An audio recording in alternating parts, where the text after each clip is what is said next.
AG ನ್ಯೂಸ್ಗೆ ಸ್ವಾಗತ. ರಾಜ್ಯ ಯುವ ಕಾಂಗ್ರೆಸ್ ಪ್ರಧಾನ ಕಾರ್ಯದರ್ಶಿ ಚುನಾವಣೆಯಲ್ಲಿ ಯುವ ನಾಯಕ ರಾಹುಲ್ ಜಾರಕಿಹೊಳಿ ಭರ್ಜರಿ ಜಯ, ಅಭಿಮಾನಿಗಳಿಂದ ಸಂಭ್ರಮಾಚರಣೆ. ರಾಜ್ಯ ಯುವ ಕಾಂಗ್ರೆಸ್ ಪ್ರಧಾನ ಕಾರ್ಯದರ್ಶಿ ಸ್ಥಾನಕ್ಕೆ ನಡೆದ ಚುನಾವಣೆಯಲ್ಲಿ ಯುವ ನಾಯಕ ರಾಹುಲ್ ಜಾರಕಿಹೊಳಿ ಅವರು ಜಯಭೇರಿ ಬಾರಿಸಿದ್ದಾರೆ.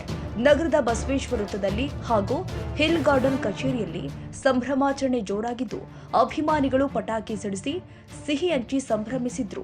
ಗೋಕಾಕ್ ನಾಡಿಗೆ ಒಂದು ಒಳ್ಳೆಯ ಸುದ್ದಿ.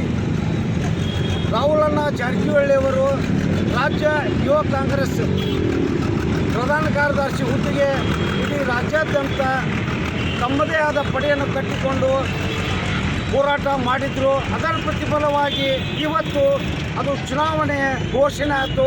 ರಾಜ್ಯ ಯುವ ಕಾಂಗ್ರೆಸ್ ಪ್ರಧಾನ ಕಾರ್ಯದರ್ಶಿಯಾಗಿ ನಮ್ಮ ನೆಚ್ಚಿನ ನಾಯಕರು ಸತೀಶ್ ಅಣ್ಣ ಜಾರಕಿಹೊಳಿ ಅವರ ಸುಪುತ್ರರಾದ ರಾಹುಲ್ ಜಾರಕಿಹೊಳಿ ಅವರು ಪ್ರಧಾನ ಕಾರ್ಯದರ್ಶಿಯಾಗಿ ರಾಜ್ಯಕ್ಕೆ ಆಯ್ಕೆಯಾಗಿದ್ದಾರೆ. ಇದು ಗೋಕಾಕ್ ನಾಡಿಗೆ ಹೆಮ್ಮೆಯ ವಿಷಯ ಅಂತೇಳಿ ನಾನು ಹೇಳಕ್ಕೆ ಇಚ್ಛೆಪಡ್ತೀನಿ. ರಾಹುಲ್ ಜಾರಕಿಹೊಳಿ ಅವರು ಇನ್ನು ಮುಂದಿನ ರಾಜಕೀಯ ಜೀವನದಲ್ಲಿ ಶುಭ ಆಗಲಿ, ಅವು ಕೈ ಹಾಕಿದಲ್ಲಿ ಯಶಸ್ವಿ ಆಗಲಿ ಅಂತ ಕೆಲಸ ಗೋಕಾಕ್ ನಾಡಿನ ಜನತೆ ಪರವಾಗಿ ಹೆಮ್ಮೆಯಿಂದ ಹೇಳುತ್ತೇನೆ.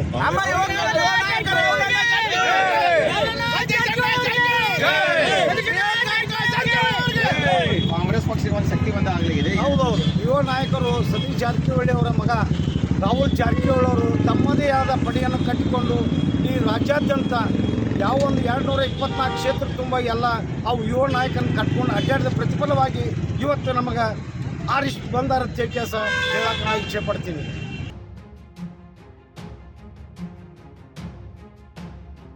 ಕನ್ನಡಿಗರ ಮೆಚ್ಚಿನ ನಿಮ್ಮ ಎಜೆ 24/7 ನ್ಯೂಸ್ ಕನ್ನಡ ವಾಹಿನಿ ಇದೀಗ ಟಿವಿಯಲ್ಲಿ ಲಭ್ಯ. ವೇಳೆ ನೋಟಿಸ್ ಕೊಟ್ಟಿದ್ರೆ ವಾಪಸ್ ತಗೋತೀವಿ. ಇವತ್ತು ವಕ್ಫ್ ಪ್ರಾಪರ್ಟಿ ಅಂತೇಳಿ ಬರ್ತದೆ ಅಂತ ಹೇಳಿದ್ರೆ ರೈತರು ಬೀದಿಗೆ ಬಂದ್ರೆ ಏನ್ ಮಾಡ್ಬೇಕಾಗುತ್ತೆ? ಯಾರು ವೋಟ್ ಹಾಕಲಿಲ್ಲ ಅಂದ್ರೆ ಗ್ಯಾರಂಟಿನೆಲ್ಲ ಸ್ಟಾಪ್ ಮಾಡ್ಬಿಡ್ತೀವಿ.